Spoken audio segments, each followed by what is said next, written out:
Episode 5, I believe now, right? Mm-hmm. Losing count. Some much bigger is coming at the beginning of May. Stay tuned. I'm gonna keep my mouth shut for now. You know what I'm talking about, but big moves. The big story, obviously, you know, the entire Vegas population being on suicide watch currently, due to the outcome of Game 7, where the Vegas Golden Knights lost an absolute, heartbreaker to the San Jose Sharks. For those that don't know, the Vegas Golden Knights had a 3-1 series lead. Game 7 was forced, and then during Game 7, the Golden Knights had a 3-0 lead, 3-0 goal lead in the game with about 9 minutes left, where a terrible call was made, and the Sharks go up and score about 4 goals in a 5-minute span. Vegas Golden Knights are able to score another goal to force it in overtime, and in overtime, the Sharks close it out with about 5 minutes left in overtime. My personal opinion on this is I don't give a shit about what the refs fucking called or whatever happened. The Vegas Golden Knights had a 3-1 series lead. You had a 3-1 series lead. You had to win 1 game. The Sharks had to win 3 more games. You had the clear advantage, in this series. Not only that, we go on to Game 6. We have a 3-2 series lead. You get 60 shots on goal, and you get 1 goal in there, and you lose 1-2. And not only to mention, in overtime, you allow the Sharks to score on your own power play. The Vegas Golden Knights were on a power play. They had the size advantage, 5-on-4 hockey, and yet San Jose scores the goal to win the game. Now, if that's not enough reasons for you why they should have won that, we'll go on to Game 7, where you had a 3-0 lead. 3-0 lead in the game with 10 minutes left.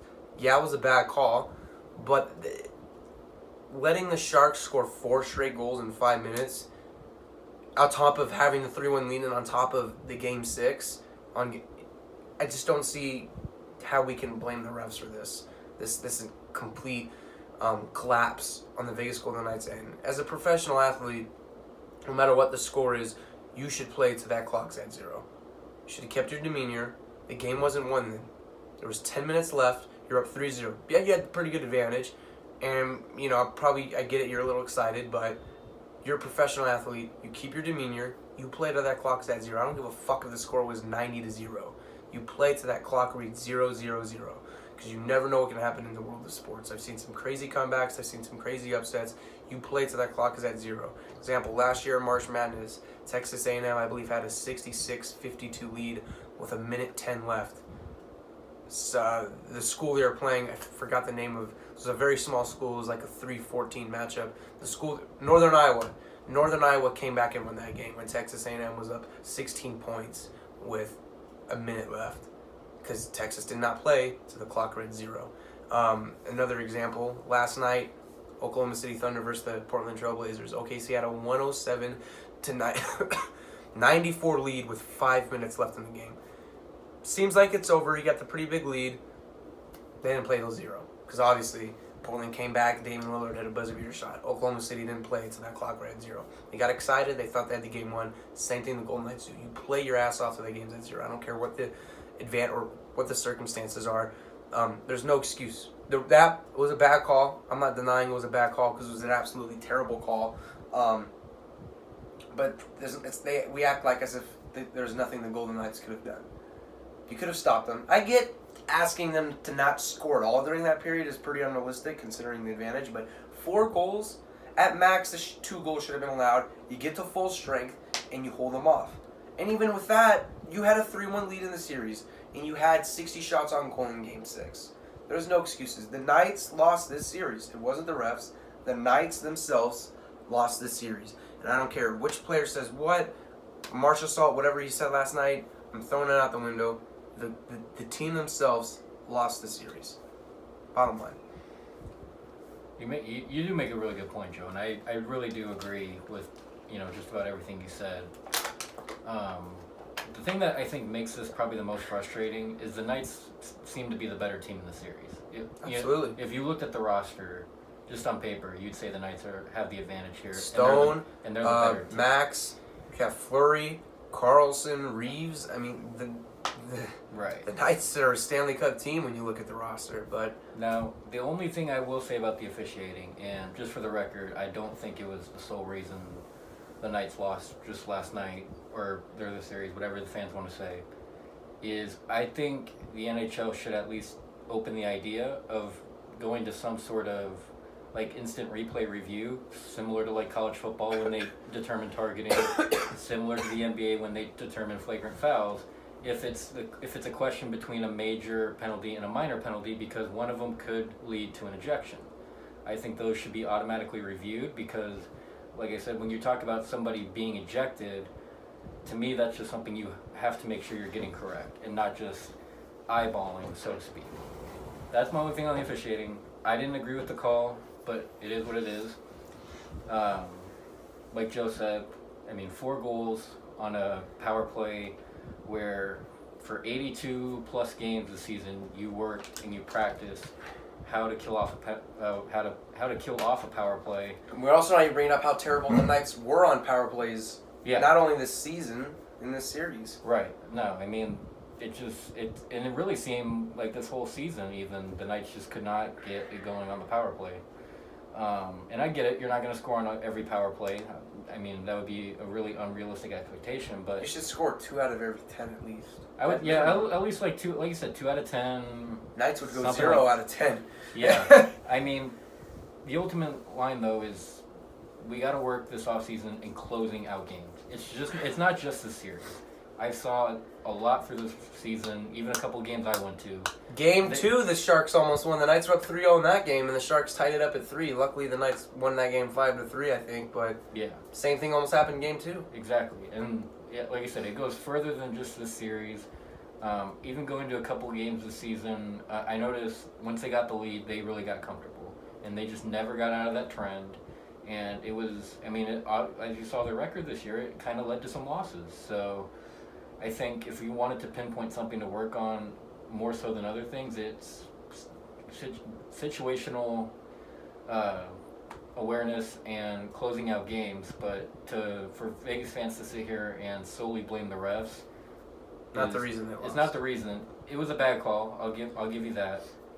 In a situation like that, if I was a referee, would I have called it that way? Probably not, because, like I said, that means somebody gets ejected from a Game 7. That's a pretty big circumstance, but whatever the case may be, that's what happened, and, all we can do is now, from here on out, is work for these next 5 months and go on this revenge tour, as I posted last night.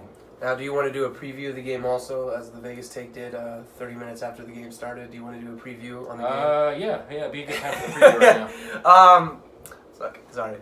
It's all serious. Very big offseason coming up for the Knights. You have William Karlsson, expiring contract. He'll be a free agent, whether he wants to take a pay cut or the Knights clear up some money. And by clearing up some money, they're going to have to get rid of a couple players if they want to do that. Very big offseason coming up for the Vegas Golden Knights in terms of where they want to go as a hockey franchise, who they want to, if they need to add pieces to get better, if they think they already have the pieces, and whatnot in those type of situation here. But a very big offseason coming up for the Vegas Golden Knights. I think Karlsson's going to be that number 1 priority. To me, I don't think he stays, but we're going to have to wait and see till July. We're going here now to the NBA playoffs. Something a little more brightening for me as a Celtics fan. Celtics completed the sweep 4-0 to defeat the Indiana Pacers. The Milwaukee Bucks completed the sweep against the Detroit Pistons and will face the Boston Celtics in the second round. You have Philly beating the Brooklyn Nets 4-1 in their series. And they're moving on to play the Toronto Raptors, who beat the Orlando Magic 4-1 in their series. Now in the Western Conference, we have Denver currently up 3-2 against the San Antonio Spurs. Last night, the Portland Trailblazers finished out the Oklahoma City Thunder. Damian Lillard absolutely clutched 50 points. We'll talk about that game a little bit. What else do we have? Oh, we have the Clippers and Warriors tonight. That series is at 3-1. Warriors are looking to close that out and advance to the next round. And I believe we have another game tonight, which is the Utah Jazz and the Houston Rockets, where the Rockets currently hold the 3-1 lead and look to close out the series tonight as well. So, Matt, Celtics and Bucks is the first series here we're going to talk about. You know, in terms of seeding, Bucks have the advantage here. They're gonna have home court if this series does go to 7 games. You know, who do you have favorite in this series? You have Boston, who just like has the depth. You got Kyrie, you know, Jason Tatum, Al Horford, Marcus Morris, Jaylen Brown. Marcus Smart's on injury, but he could come back later in this series. Terry Rozier, Aaron Baines. The roster goes deep, but they just have not been able to gel together as a team. I mean, we saw previews of it during the regular season. As a fan, I didn't think it was fully there during the first round, even though they did sweep the Pacers. I know that team could play much better. You have the Milwaukee Bucks, who nobody was expecting them to be this good. I mean, that team, you know, you gotta tip your hats off to them. They play hard. Giannis Antetokounmpo, you know, really wants to win. And right now, they're the best team in the NBA in terms of playing as a team and trusting each other on the court. And they probably have easily a top 3 coach right now. Outstanding coach. 60 wins to a Milwaukee Bucks team that was the 7th seed last year. And it's not like they went out and signed big free agents this offseason. I mean, they got George Hill, so they got to getting them to 61 wins. I mean, I think that's huge. So, you know, this is going to be a very competitive series. So, who do you have in this best of 7 series? You actually kind of posted this as almost like a joke type game, but I actually believe it. Celtics in 5. I think. I was being serious. I wasn't joking. Oh no, I wasn't sure. I truly believe the Celtics. No, I saw that. I was like, yeah, totally, Celtics in 5. I wasn't sure if you were joking or, you know, serious. But yeah, no, I got Celtics in 5. The Celtics have the advantage here. Yes, Milwaukee does have Giannis. He's an unbelievable player. He's only getting better. But with now Malcolm Brogdon hurt, who do you go to then if you take Giannis away? Well, you got Chris Middleton still. I mean, you got Chris Middleton. You got Nikola Mirotic. I mean, I feel like they're inexperienced come to the second round. Yeah. And I think Boston's a playoff team. And we saw what they did in the Indiana Pacers in the first round. Granted, the Pacers don't have Victor Oladipo, but it's not like the Pacers season completely crashed after Oladipo got hurt. No. They maintained it. When Oladipo got hurt, I think they were 32-20, and they finished 49-33. So they finished more ahead of 500 than they were when they had Oladipo healthy. So I'm not saying they're better without Oladipo, clearly, because they're not. But they maintained and they finished with a better record than expected when Oladipo went out. Yeah. They're a good team. We're not like people are taking that away from taking that away from the Celtics. Like the Pacers are a good team, and we saw. I think Boston played much better as a team. They didn't play to their full potential, and I think. In this series, Boston's going to snag one of those games in Milwaukee in between game 1. I may go say Celtics in 6. Game 1, game 2, whether it's game 1 or game 2, Boston is going to snag one of those games. It is going to happen. You can come back to this video clip right here. They may snag both, I don't know, but I can guarantee you they will snag one of those games. They will not go down 2-0. You're not going down with Kyrie 2-0. Not going to happen. They will snag one of those games. Then they're going to come to Boston. They are not going to lose game 3 or 4 in Boston. The Celtics win, I think the percentage was 90% of their playoff games at the TD Garden. Yeah. So I think they lost one game last year, which was game 7 of the LeBron James Cavaliers. That's the only game they lost in the playoffs at home last year.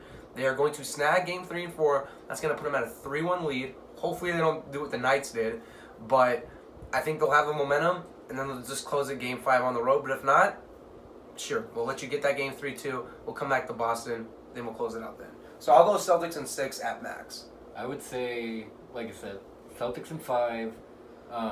When you look at this roster, you've got Kyrie, who's really stepped up his game. He's, I think, kind of settled down a little bit. He's become that Kyrie we've become known to, the one that's helping the team, whatnot.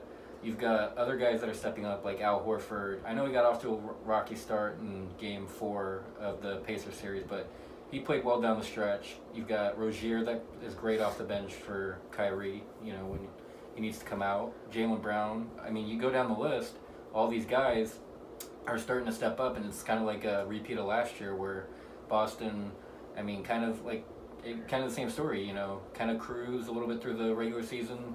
They got shaken up towards the end. Got to the playoffs and flipped the switch. And I even told Joey this, that playoff Boston is a different kind of Boston. It is. No denying that.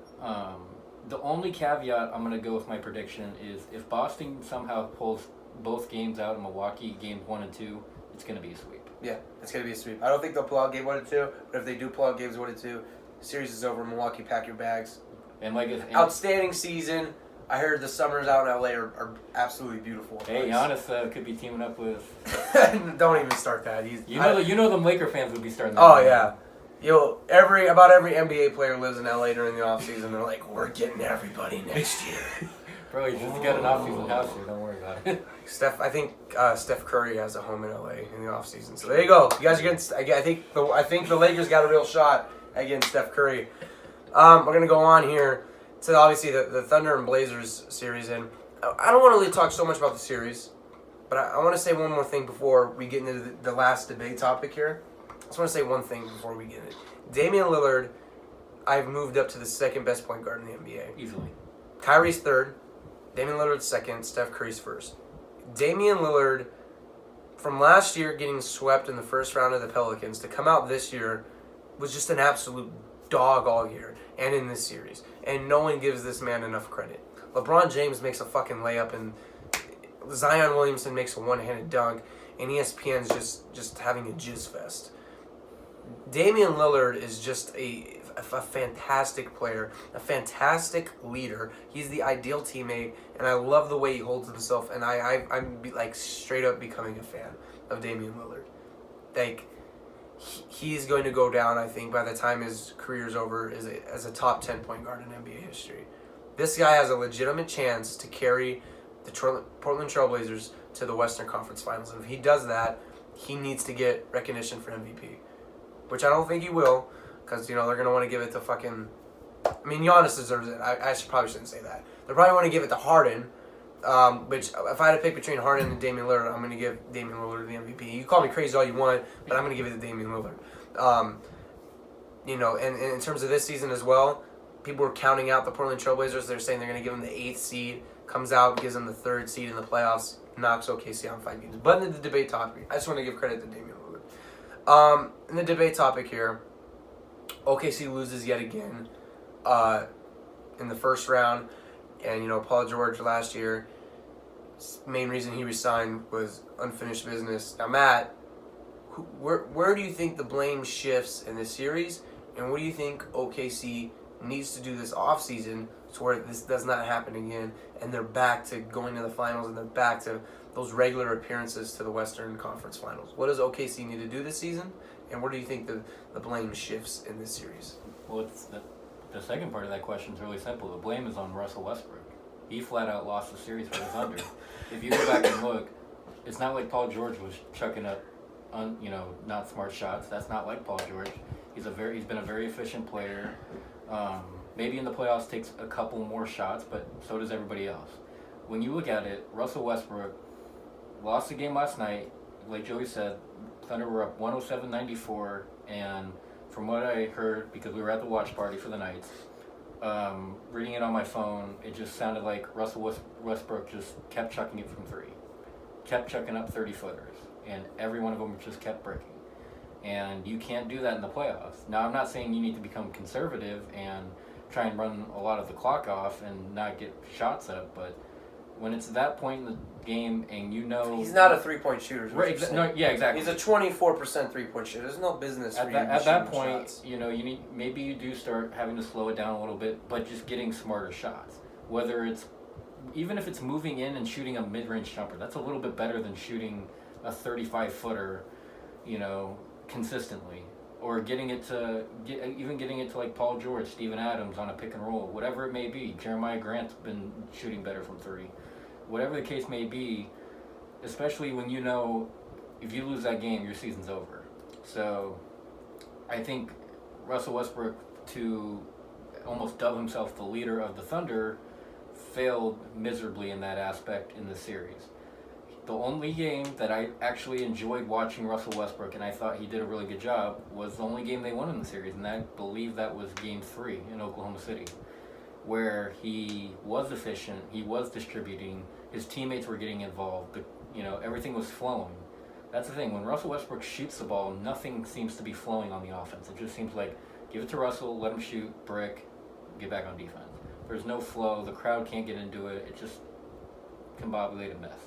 Now getting to your second point, what the Thunder need to do this offseason is their options kind of just became limited due to what they did last year as far as extending Russell Westbrook. They put themselves in a trap by giving him all that money in his extension. The reason being is it limits who's going to want to pick up his contract. You got to remember, Russell Westbrook. It's a $225 million Exactly, deal. with an average salary of about over $40 million. With a point guard who's right now hurting his team. Exactly. So I think what the Thunder should have done is should have said, "Hey, look, Russell. Even if you gotta BS it, we're gonna wait till next year or whatever to extend you." That puts them in an awkward. I think Sam Presti though made the right decision because if that would not have been done, that puts him in such an awkward position because then the narrative becomes they don't want to re-sign Westbrook, which may have been true because if they didn't want to, it wasn't true obviously because they gave him the max. But if Sam Presti was looking into the future to try and trade Westbrook, the narrative becomes that they don't want to keep Westbrook, and then that just pushes Paul George out of there, and then you got those two out of there, and you're looking at a hell of a long rebuild. So it puts Sam Presti in a very tough position right there. And I think there's a chance they can move that contract. I mean, you got John Wall. I was gonna say the only that may work, or you trade him to this is just a scenario. You know, obviously, like a similar scenario to this. You can trade him to Minnesota for Andrew Wiggins and a couple other role players and a pick or something like that. Again, that's just a scenario, but there's not every team is gonna say no. I'll guarantee you right now, there's 3 to 4 teams that are dumb enough, which Washington would be one of them, to do a swap like Westbrook. But I think they got to get they either got to get a phenomenal young talent in return, or they got to get a proven superstar or a proven player. Like maybe Mike Conley, you swap those two out and you get an additional player in the deal. Or just, again, those are just scenarios, but I think they do need to move on from Russell Westbrook. That's just my opinion. You know, I'm not a league executive, but from just watching this team since Kevin Durant's departure, I think, I applaud Russell Westbrook for his loyalty. Seems like a good dude off the court, but I think they need to move on from Westbrook. Oh yeah, I definitely think they need to move on. And an option, it kind of sounds a little out there, but it could work.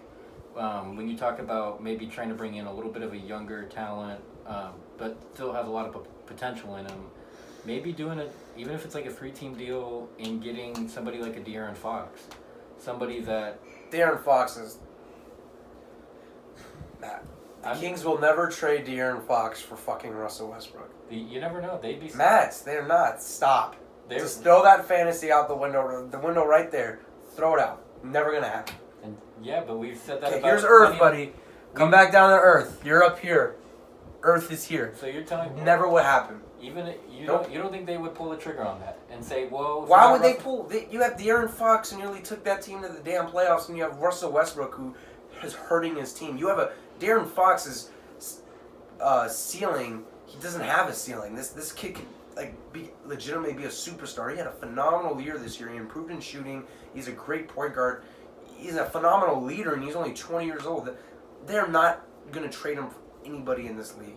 DeAndre Fox is marked untouchable and should be untouchable, and that's what the Kings have made him, untouchable. You're not going to get De'Aaron Fox. Here's names you can get: Mike Conley, John Wall, Andrew Wiggins, or some shit like that. What about a Chris Paul? No, they're not going to trade. 20% chance of that happening. I don't think they will because they just re-signed him. Chris Paul, yeah, actually, I'm going to rule that out. 5% chance because Chris Paul and James Harden play phenomenal together. They almost made a finals together. They have another legitimate chance to make a finals together this year again. They've had 2 54-plus win seasons with those two playing together. Probably one of the best, if not the best, backcourt in the NBA. They're not going to throw that away for something that may not even work, for something that probably won't even work. So cross out Chris Paul. So I think real names here that you have a chance of getting, and I'm not trying to trash your ideas here, but Mike Conley, John Wall, Andrew Wiggins, names like that, these are what you're going to get for Russell Westbrook. You're not going to get a upcoming superstar like De'Aaron Fox, and you're not going to get Chris Paul. That's just my opinion. I mean, but I mean, it sounds weird and it sounds out there, but I've seen that type of stuff happen in the NBA. That's the only reason- I've never seen a team trade away a future superstar for somebody like Russell Westbrook. And if it is, pull it up for me right now, because I will call the general manager that made that trade, and I will tell him, may God have mercy on your soul. Probably with somebody like the Suns manager. Maybe the Suns would be good enough. But yeah, pretty big off season also coming up for the Oklahoma City Thunder. Big game for us Clippers tonight. We'll go over that in the next episode. You never know. Maybe the Clippers come back here. Doubt it. Probably over to after. City boys. Probably after tonight. But again, we appreciate you listening.